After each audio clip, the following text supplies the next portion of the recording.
I want to talk to you today about Zen masters,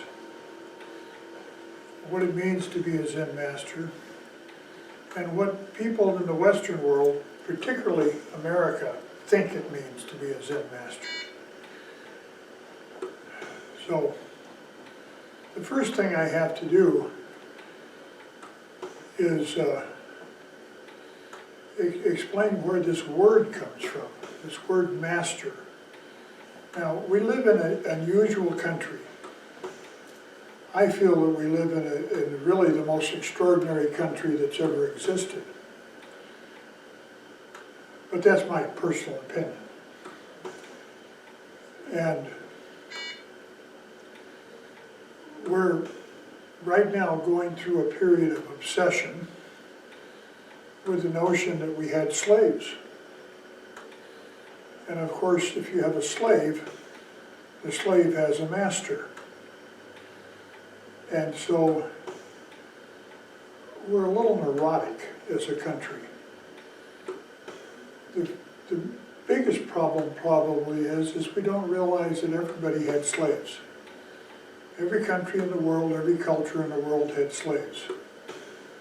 We are in no way unique at all.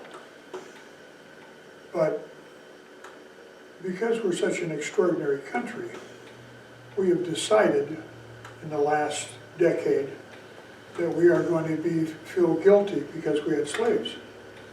And not only are we going to feel guilty because we had slaves who had to address their owner as master, we're going to be so guilty that we're going to try to change history. And we're going to take all the things that remind us that perhaps we were like everybody else. That's my particular way of looking at it. And we're going to get rid of them. So all through the South, and through the North, and through the West, we are removing all the vestiges of anybody that had anything to do with slavery. So we find in San Francisco, they're changing the names of schools because somebody somehow was tainted by slavery. Okay, so that I'm setting the stage for that. Now let's talk about this word master. Certainly during the time of slavery, it was a term that was used. But it's even more common with the trades. My stepfather, who passed away a couple of years ago, I was very attached to him. He was from England and he immigrated to this country. His entire family did at one time. Right around the time of the Vietnam War. And because he was an immigrant, he felt that he should be in the service, and he joined the Navy and went to Vietnam twice. When he was 15 years old in England, he took a test, and the test determined whether he would go on to high school, which in England is a preparatory school for going to college, or whether he would go into the trades. Now, America, about 130 years ago, moved away from people that were in the trades.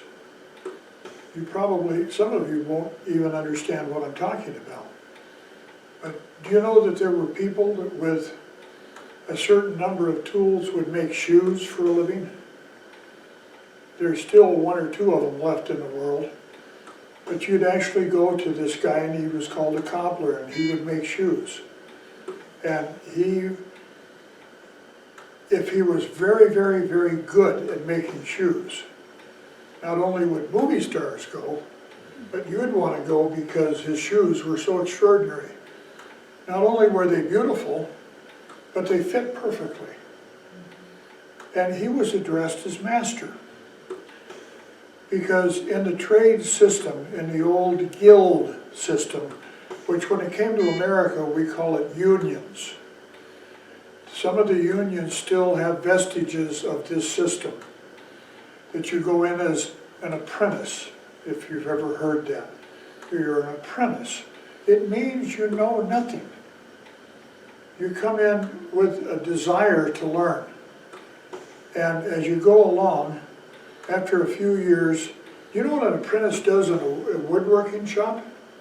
Sweeps the floor, makes lunch for the master and the other workers, cleans the toilet.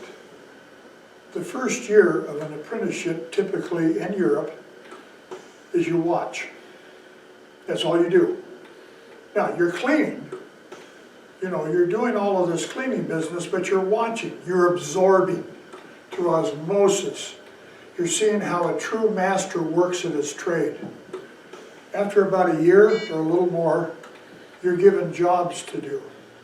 My stepfather was given the task of making a wood plane.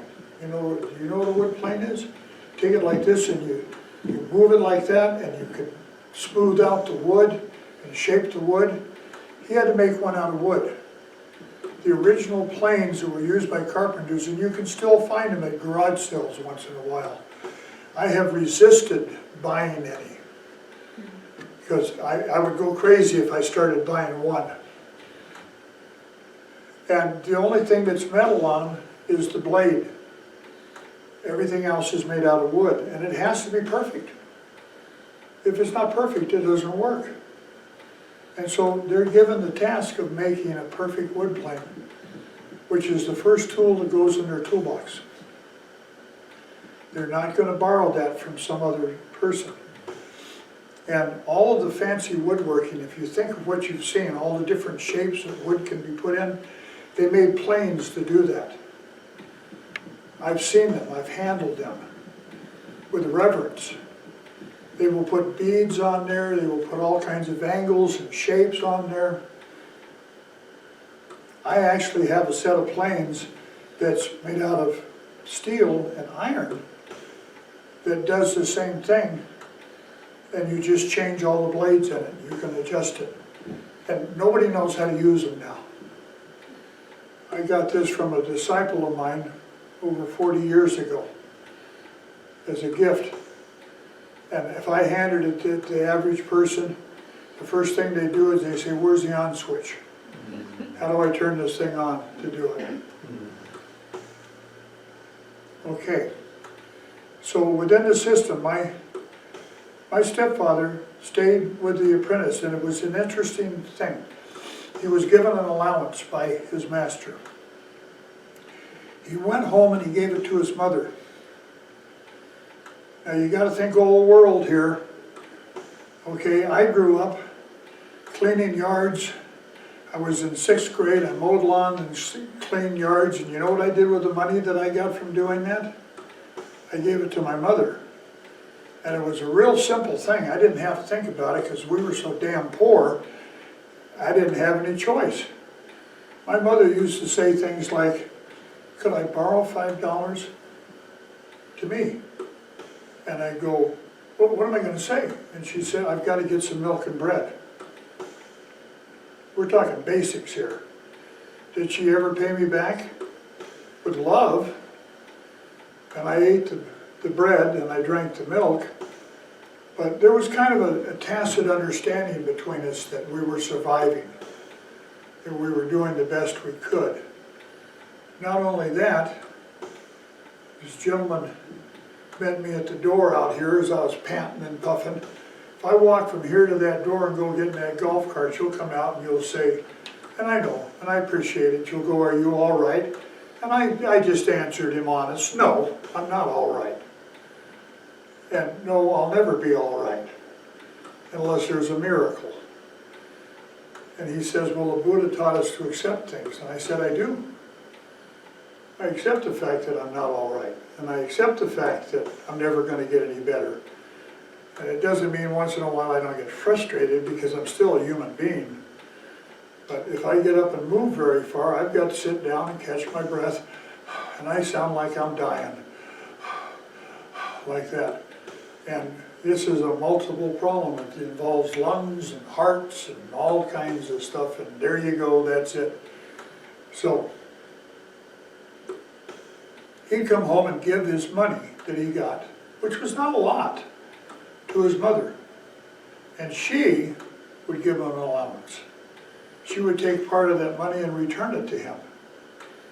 And now he could stop and get himself, today, in today's world, get a Coca-Cola or get an ice cream or something like that, or maybe a taco.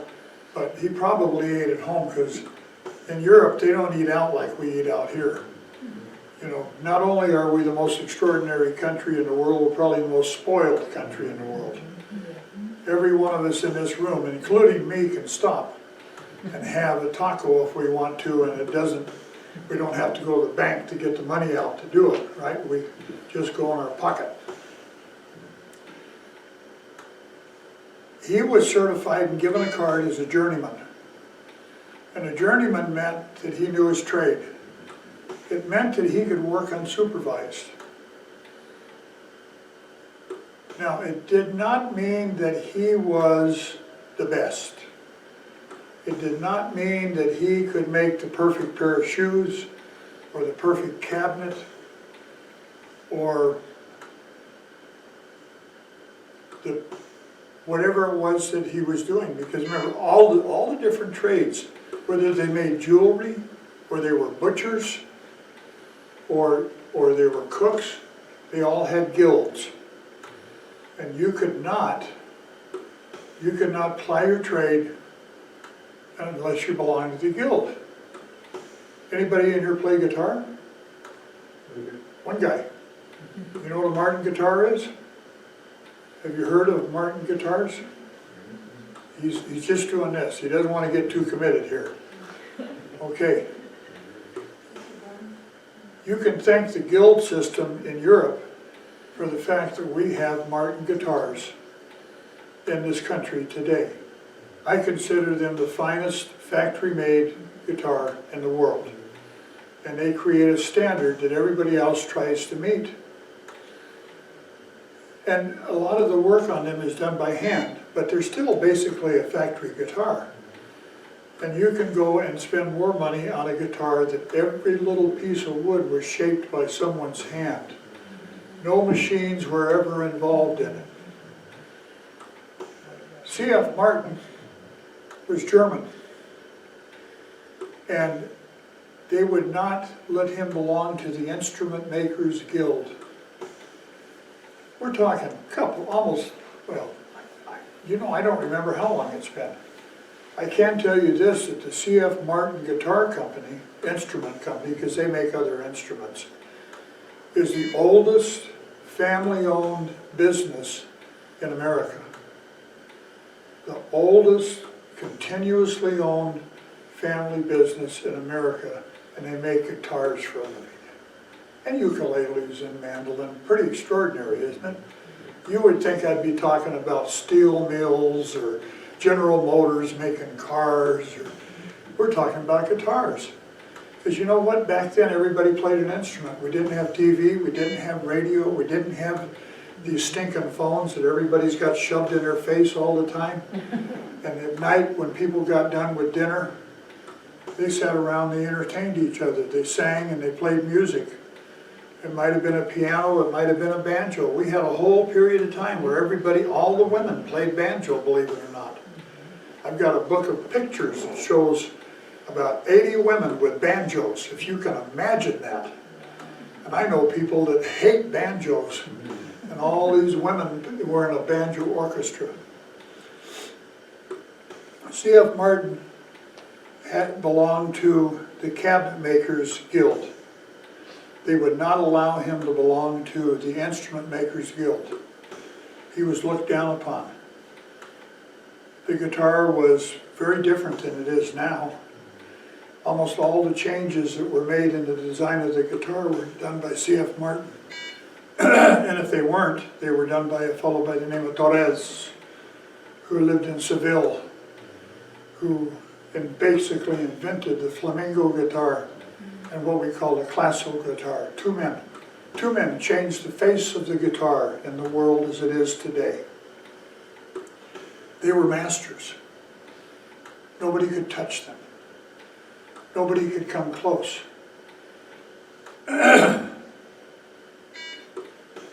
Nobody got embarrassed calling them master. Matter of fact, that's how they were addressed. They were addressed as masters. Now, in the Vietnamese community, you walk into a temple. This is an interesting phenomenon. I'm building up to a point here. And you walk in there, and if you see a monk, and he's got a brown robe on, see that monk with a brown robe? He's a master. He hadn't been a monk that long, but he's a master because the day that he got that brown robe, people started calling him Thay. In the Vietnamese, Thay has three meanings, and they're important meanings. One is father, the other is teacher, and the other is master. Now, imagine that you have a person so highly developed that you look at him as your father. He's your primary teacher in how to approach life, and he's mastered Buddhism. Maybe. Maybe he's mastered Buddhism. But, you know, we have a famous monk who doesn't talk anymore because he had a stroke, but Thich Tam Hien. All of his disciples think his name is Thay. They all refer to him as, they write about him as Thay. That's not his name. Matter of fact, the phenomenon of Thich Tam Hien is the only reason that we know they're talking about Tam Hien. Because every monk that wears a brown robe is addressed as Thay. Just like if you walked into a Catholic church and you saw a fellow with a collar over there, you would call him Father. You didn't need to know his name, you'd just say, Father, could I talk to you? Out of respect, you would do that. If you went into a Baptist church and there was a fellow up there telling you were going to hell, after the services, you would go up to him and you'd say, Pastor, could I talk to you? Out of respect. You're saying the same thing. So, I remember the first time there was a group of young people, finished their college, and we had a ceremony to make them novices. And they were addressed as Sai, which means novice. They were not addressed as Thay. They didn't know anything. And one of the things I tell the monks that come here and train, and there's been a lot that have come and gone off to other places, started temples, other countries. I tell them, when you come here as a novice, you know nothing. You know nothing. And that is what your job is for at least 2 years. We've kind of extended our time. Now usually you have to be a novice 4 years because some people it wasn't long enough for them. You need long enough to know that you want to make a lifetime commitment to being a monk. So we bumped it up to 4 years. My master did the same thing. But I said, you know, your time as a novice is to just watch. Just to see what's going on, to absorb it. The Buddha told the novices you have 3 things that you need to do. You need to learn how to put your robe on. Now, if you think of Theravada countries like Sri Lanka or Thailand, they all wrap around, and you got to know how to wrap them around and do this and that. Our robes are pretty simple. You put one arm in here, one arm in here. You got a little tie over here. You put 3 buttons go down in here, and you got your robe on. But you've all seen people that when they wear their clothes, they look like a mess because they don't have any respect for their clothes. They don't keep themselves neat.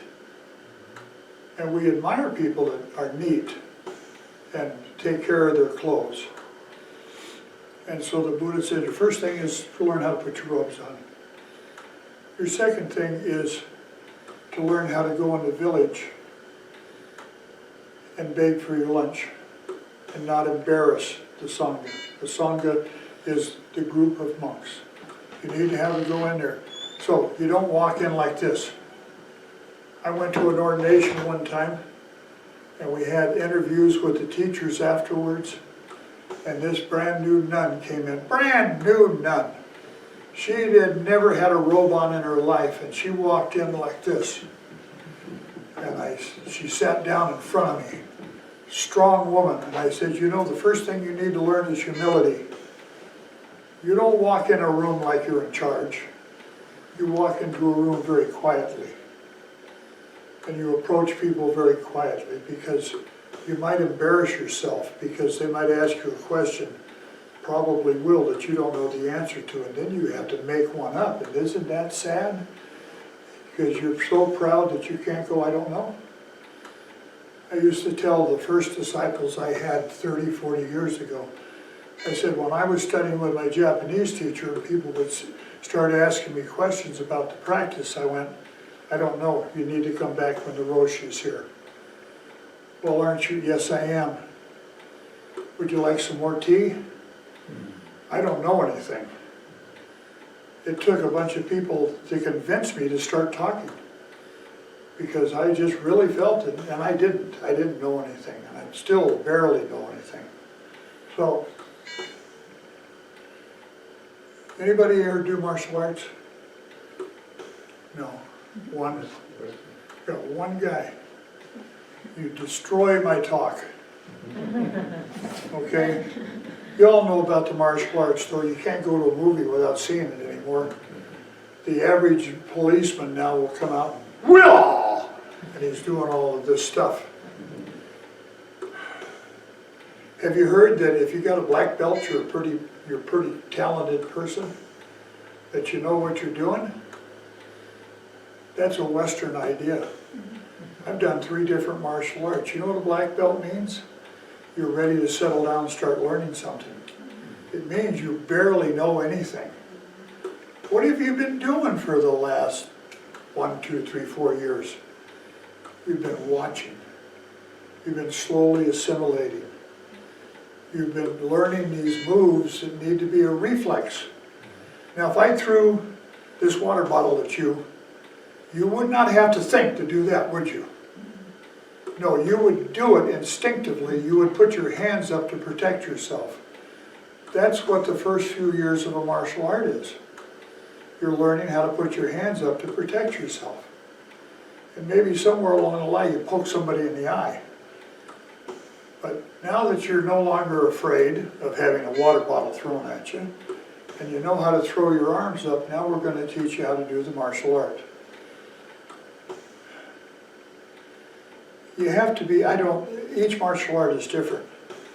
But I studied with a fellow in town here, a retired Marine.